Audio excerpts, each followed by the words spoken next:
नमस्कार. पत्रकार हेमंत सुशीला श्रीराम जोशी.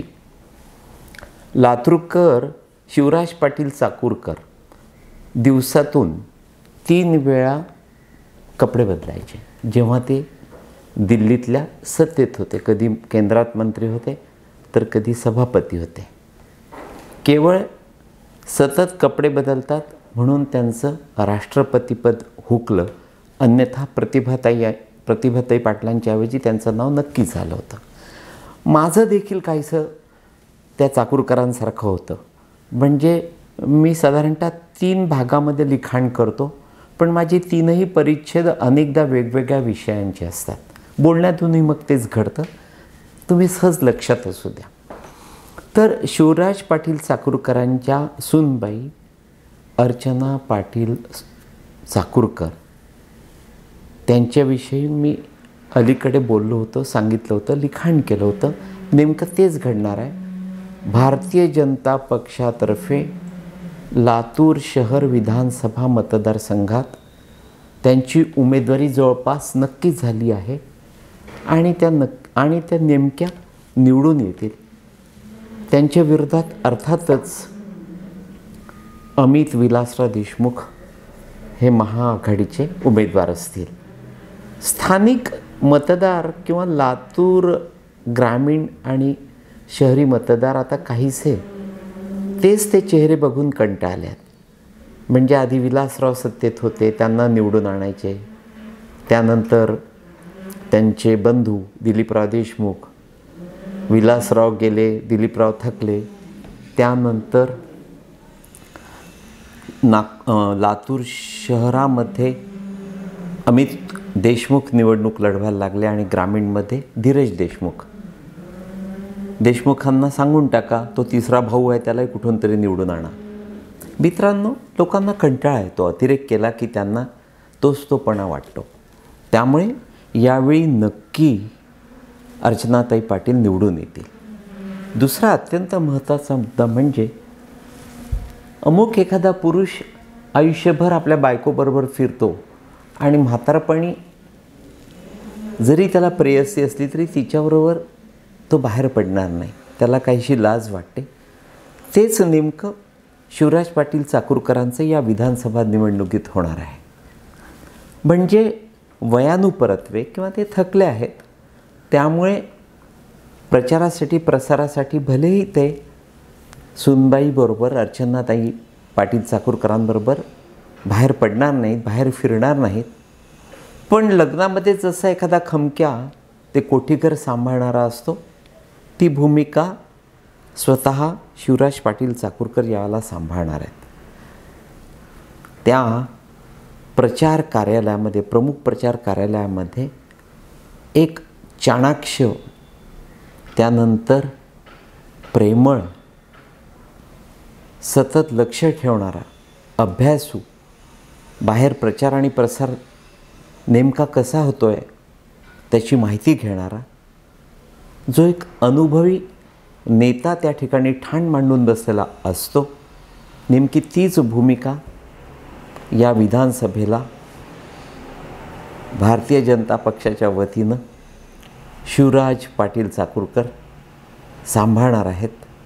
आणि त्यातून अर्चनाताई यांना मोठी मदत होणार आहे. अमित देशमुखांचा पराभव नक्की होणार आहे. आमच्या देव्हाऱ्यातला देव म्हणजे शिवराज पाटील चाकूरकर. अगदी अलीकडे अमित देशमुखांनी लातूरच्या एका जाहीर सभेत हे वक्तव्य केलं होतं. एवढा मान सन्मान त्या चाकूरकर कुटुंबाला, विशेषतः शिवराज पाटलांना तेथे दिला जातो. मला त्या फडणवीसांचं कौतुक वाटतं. त्यांचे काही निर्णय खरोखर अभ्यास करण्यासारखे असतात. विशेषतः सोलापूर जिल्हा किंवा लातूरसारखा मराठवाड्यातला मोठा भाग, या संपूर्ण परिसरामध्ये आपल्या या राज्यातले जे श्रीमंत आणि एकवटलेले लिंगायत आहेत, लिंगायत समाज आहे, तो या लातूरमध्ये अमुक एखाद्याला निवडून आणताना एक मतदार म्हणून महत्त्वाची भूमिका बजावतो. पण अलीकडल्या काही वर्षामध्ये या लिंगायत समाजातर्फे विशेषतः सत्तेमध्ये कोणी नाही, त्यातून ते अस्वस्थ होते. लिंगायत समाजाच्या अनेक नेत्यांनी आपली व्यथा फडणवीसांकडे व्यक्त केली होती. त्यातूनच अर्चनाताई पाटलांना ही उमेदवारी मिळणार आहे. त्यामुळे उमेदवारी जाहीर होण्याआधीच सोलापूर आणि मराठवाड्यातला लिंगायत समाज सुखावला आहे आणि त्यांनी भारतीय जनता पक्षाच्या पाठीशी मनापासून उभं राहण्याचं ठरविलेलं आहे. आणि त्यातूनच एकीकडे अख्खे लातूर जिल्ह्यातले सारेच त्या चाकूरकर पाटलांवर प्रेम करणारे आणि तो त्यांचा भला मोठा लिंगायत समाज, त्यात तेच ते देशमुख सतत निवडून येतात. त्यामुळे कंटाळलेले मतदार. मला असं वाटतं की अर्चना पाटील यांचा विजय यावेळी अगदी सोपा झालेला आहे. या दिवसामध्ये त्या राहुल गांधींनी जिलेबीविषयी काहीतरी वक्तव्य केलं होतं आणि त्यावरून त्यांना सतत हिणवलं जातं. विशेषतः भारतीय जनता पक्षाच्या सोशल मीडियावरून किंवा भारतीय जनता पक्षाशी जे संबंधित आहेत ते त्या पद्धतीचा सतत अपप्रचार करतात. त्यातून घडतं काय की लोकांचा त्या भारतीय जनता पक्षाकडे बघण्याचा दृष्टिकोन काहीसा किळसवाणा ठरतो आणि नेमकी सहानुभूती राहुल गांधींना मिळते. म्हणजे राहुल गांधी यांना मोठं करण्यामध्ये त्यांच्या पक्षापेक्षा भारतीय जनता पक्षाचा अधिक मोठा वाटा आहे असं मला वारंवार वाटतं. तुम्ही अमुक एखाद्याला वारंवार बावळट म्हटलं, डिवसलं, चिडवलं तर सहानुभूती त्याला मिळते. हे या पद्धतीनं वागणं चुकीचं आहे. हा विषय या ठिकाणी मी इथे काढला की या दिवसामध्ये त्याच सोशल मीडियावरून भारतीय जनता पक्षाचे जे विरोधक आहेत ते मोठ्या खुबीनं असा प्रचार करत आहेत की संघ भाजपचे नेते उद्धट, उर्मट, हेकट, हलकट, बोलायला काहीसे वात्रट असतात. मित्रांनो, पुन्हा तेच हा भाजप विरोधकांचा चुकीचा प्रचार. भारतीय जनता पक्षामध्ये शिस्तीला महत्त्व आहे. विशेषतः संघाच्या मुशीतून जे तयार होतात आणि भारतीय जनता पक्षामध्ये जे व्यस्त होतात त्यांची ध्येयधोरणं फार वेगळ्या पद्धतीची असतात. ते स्ट्रेट फॉरवर्ड असतात. अमुक एखादा शासकीय अधिकारी जर पैसे खाणारा नसेल तर त्याची भूमिका सरळसोट असते. त्याला कोणत्याही खुबीनं बोलण्याची गरज नसते. जे नेमकं आहे तो ते सांगतो. पण याचा अर्थ तो उद्धट आहे किंवा भारतीय जनता पक्ष किंवा संघाचे कार्यकर्ते नेते उद्धट आहे असा त्यातून अर्थ निघत नाही.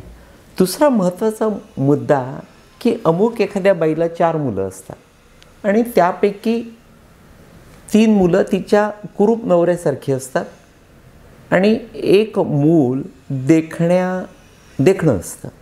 याचा अर्थ ते मूल त्या बाईला शेजारच्या देखण्या पुरुषांपासून झालं असं आहे का? अजिबात नाही.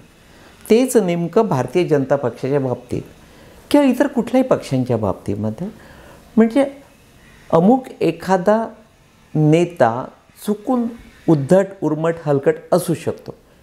याचा अर्थ संपूर्ण पक्ष तसा आहे असा काढू नये, चुकीचा अर्थ काढू नये. म्हणजे तुम्हाला मला ठाऊक आहे की अजित पवार हे सतत कायम एखाद्या मारक्या म्हशीसारखे अनेकांकडे बघतात. फक्त त्यांच्या आसपासचे जे अंटरफंटर असतात त्यांच्याशी ते गोड गोड बोलतात. पण बहुतेकांना ते जेव्हा भेटतात तेव्हा पुढल्या क्षणी ते अंगावर धावून येतात की काय असं वाटत राहतं. कदाचित तो त्यांचा स्वभाव नाही पण त्यांची ती बोलण्याची, वागण्याची पद्धत तशी आहे. पण यातून तुम्ही अर्थ काढणार का की अख्खा राष्ट्रवादी पक्ष उर्मट आहे?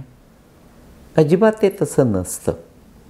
केवळ अमुक एखादा माणूस तसा आहे किंवा नेता त्या पद्धतीनं वागतो म्हणजे सारा पक्ष बिघडलेला आहे असा त्यातून कृपया अर्थ काढू नये. पुन्हा तेच की भारतीय जनता पक्षाचा जर या पद्धतीनं चुकीचा अपप्रचार करायला लागलात तर नुकसान त्यांचं नाही, विरोधकांचं होईल.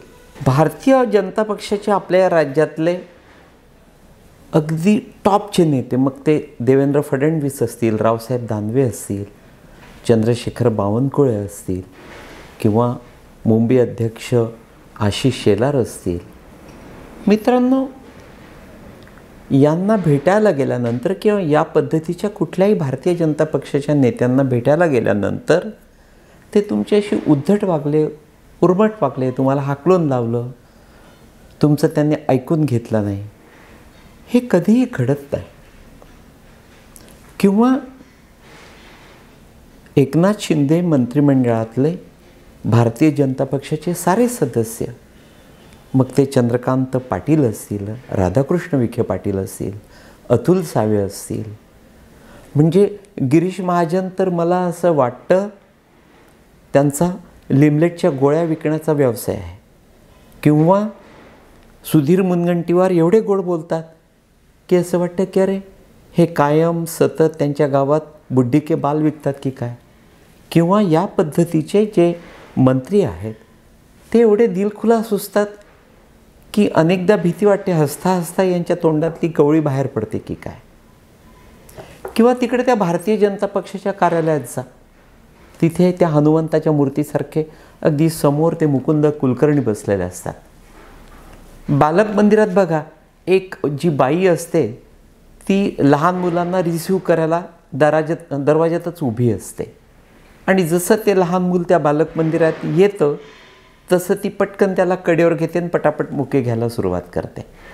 मला ते त्या बाईसारखं त्या मुकुंद कुलकर्णींचं वागणं अनेकदा तसा भास होतो. असं वाटतं भेटायला येणाऱ्या प्रत्येकाशी ते एवढं गोड बोलतात की आता एखाद्याला ते पटकन कडेवर घेऊन त्याच्या पटापट मुके घेतात की काय. तर हे सारे अपेक्षाविरहित, त्यांना उगाचच सोशल मीडियावर या पद्धतीनं बदनाम करणं चुकीचं आहे.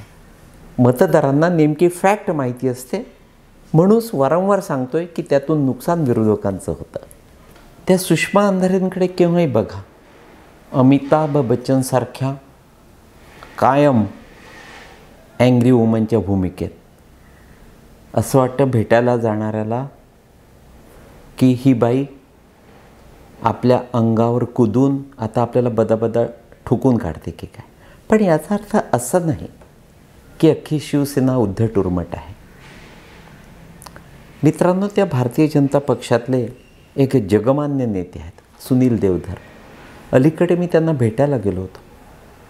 माणूस एवढा मनमोकळा आणि क्षणार्धात तो समोरच्याला आपलंसं करून घेतो. म्हणूनच मी त्यांच्याविषयी नेमकं हे ऐकलं होतं. मी माझ्या देखण्या मैत्रिणीला गाडीत बसवलं. म्हटलं गप्पांच्या ओघात यांनी तिला पुढल्या काही मिनिटात आपलंसं केलं तर मला एकट्यालाच हात हलवत माघारी यावं लागेल. गमतीचा भाग सोडा पण मंगलप्रभात लोढा. प्रचंड श्रीमंत माणूस, खूप मोठा, पण मंत्री असूनही, एवढा श्रीमंत बिल्डर असूनही सतत शांत. अनेकदा गमतीनं त्यांच्या तोंडावरची माशी देखील उडत नाही असे अनेक बोलतात. थोडक्यात काय तर एखाद्यानं जर त्यांच्या डोक्यावर टपली मारली तर ते त्याला रागावणार नाहीत, उलट जवळ घेऊन त्याला फ्लाइंग किस देतील. मित्रांनो, अर्थात श्वेताशालिनी पद्धतीच्या मंडळींना जर तुम्ही भारतीय जनता पक्षाचे नेते म्हणून त्यांच्याकडे बघत असाल तर मात्र माझा नाईलाज आहे. पण कुठल्याही नेत्याचं नाव तुम्ही नजरेसमोर आणा. ती माणसं शिस्तप्रिय असतील, स्ट्रेट फॉरवर्ड असतील, त्यांना तुमच्याकडून काही घेणं देणं नसतं, म्हणून ते त्या पद्धतीचं अगदी सरळसोट बोलून मोकळे होतात. पण याचा अर्थ ते प्रेमळ नाहीत, त्यांना तुम्हाला सहकार्य करायचं नाही, ते अंगावर धावून येणार आहेत किंवा ते उद्धट उर्मट हलकट आहेत असा त्यातून कृपया अर्थ काढू नका. मित्रांनो, खूप वेळ झालं तुमच्याशी गप्पा मारतो आहे. वेळेअभावी हा अपूर्ण विषय येथेच संपवतो, पण पुढल्या व्हिडिओमध्ये मी एक फार मोठा गौप्यस्फोट करणार आहे, जो नेमका मुख्यमंत्री एकनाथ शिंदे यांच्याविषयी आहे. तूर्त एवढंच मित्रांनो, नमस्कार.